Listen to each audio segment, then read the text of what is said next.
Muscle tissue in the human body is classified into three distinct types: skeletal muscle, cardiac muscle, and smooth muscle.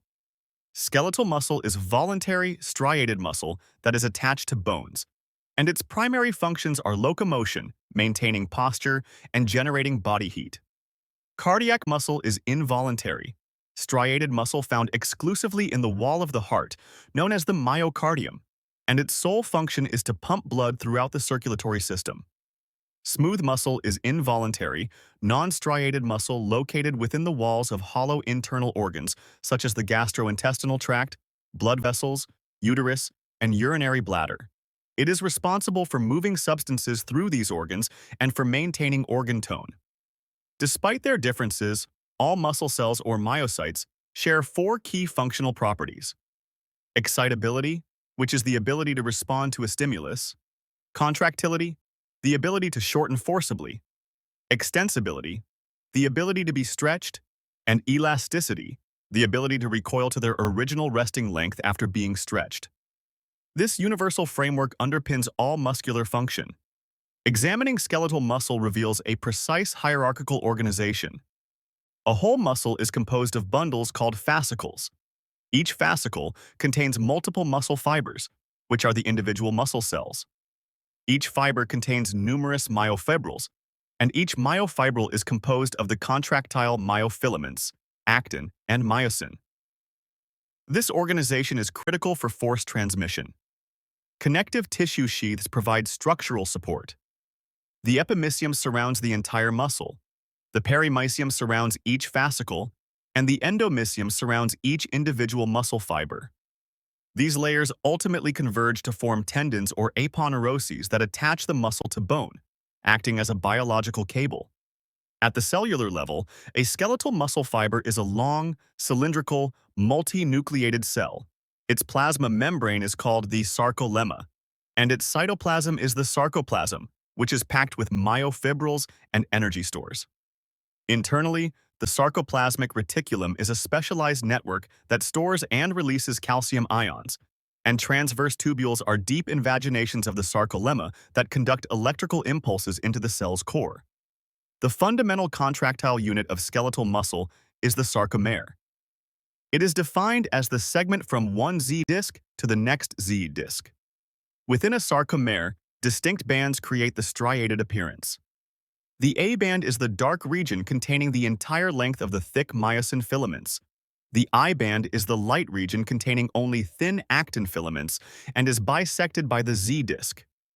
Within the A band, the central H zone contains only myosin filaments without actin overlap, and the M line anchors the myosin filaments in the center. This precise arrangement is the basis for contraction. Contraction occurs via the sliding filament theory. Thick filaments are made of myosin protein, whose heads form cross bridges. Thin filaments are composed of actin, along with the regulatory proteins tropomyosin and troponin. At rest, tropomyosin physically blocks the myosin binding sites on actin. When an action potential triggers calcium release from the sarcoplasmic reticulum, calcium binds to troponin, causing a shape change that moves tropomyosin aside. This exposes the binding sites, allowing myosin heads to attach to actin. The myosin heads then undergo a power stroke, pivoting to pull the thin filaments toward the center of the sarcomere, shortening it. ATP is required to detach the myosin head and recock it for another cycle. This cycle repeats as long as calcium and ATP are present. Skeletal muscle is under voluntary control via somatic motor neurons. The connection point is the neuromuscular junction, where the neurotransmitter acetylcholine is released, causing depolarization, known as an end plate potential, which triggers the muscle action potential. A single motor neuron and all the muscle fibers it controls constitute a motor unit, which is the basis for graded force control. Small motor units with few fibers allow for fine movements like eye tracking, while large motor units with many fibers produce powerful gross movements like a leg kick. Cardiac muscle has unique structural adaptations for its relentless pumping role. Its cells, called cardiomyocytes, are short, branched, and typically have one central nucleus. They connect end to end via specialized structures called intercalated discs. These discs contain two critical components: gap junctions, which allow ions to flow freely between cells, creating electrical coupling so the heart contracts as a coordinated unit, or functional syncytium, and desmosums, which provide strong mechanical adhesion to withstand constant pumping forces. Cardiac muscle is striated due to organized sarcomeres. Its transverse tubules are larger and located at the Z discs, and its sarcoplasmic reticulum is less extensive. Functionally, cardiac muscle exhibits autorhythmicity, meaning it can generate its own rhythmic action potentials without nervous system input, initiated by pacemaker cells in the sinoatrial node.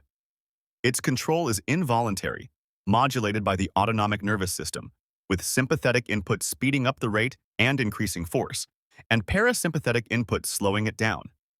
A long refractory period prevents tetany, ensuring the heart relaxes to fill between beats, which is the diastolic phase.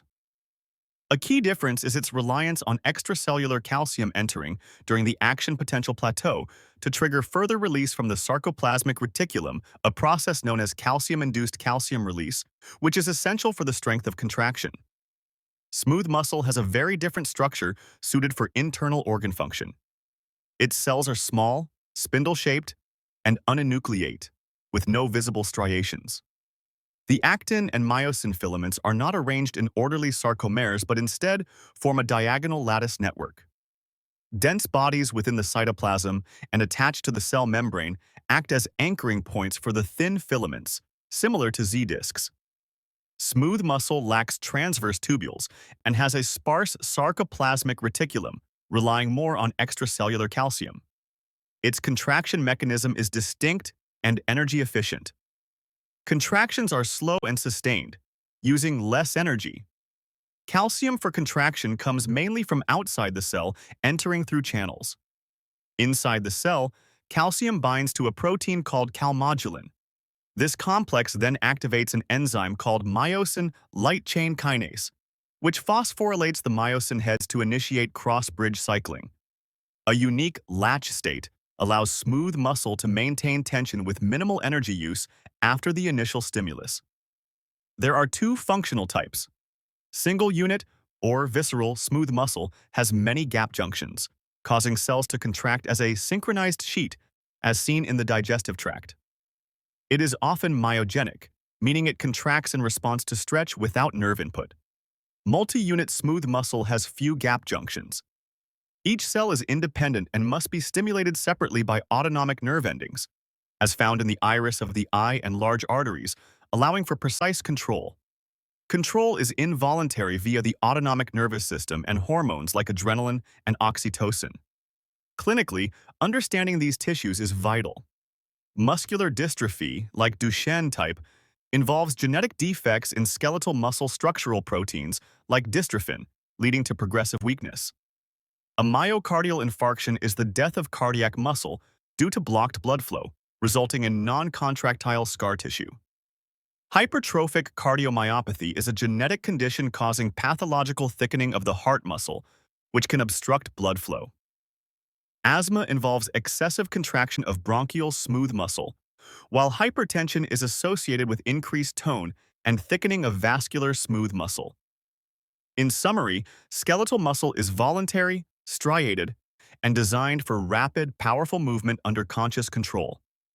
Cardiac muscle is involuntary, striated, and autorhythmic, designed for relentless, coordinated pumping to sustain life. Smooth muscle is involuntary, non-striated, and designed for slow, sustained contractions that control movement, flow, and tone within our internal organs, operating without our conscious awareness. Thank you for watching. Don't forget to like, share, and subscribe. See you in the next one.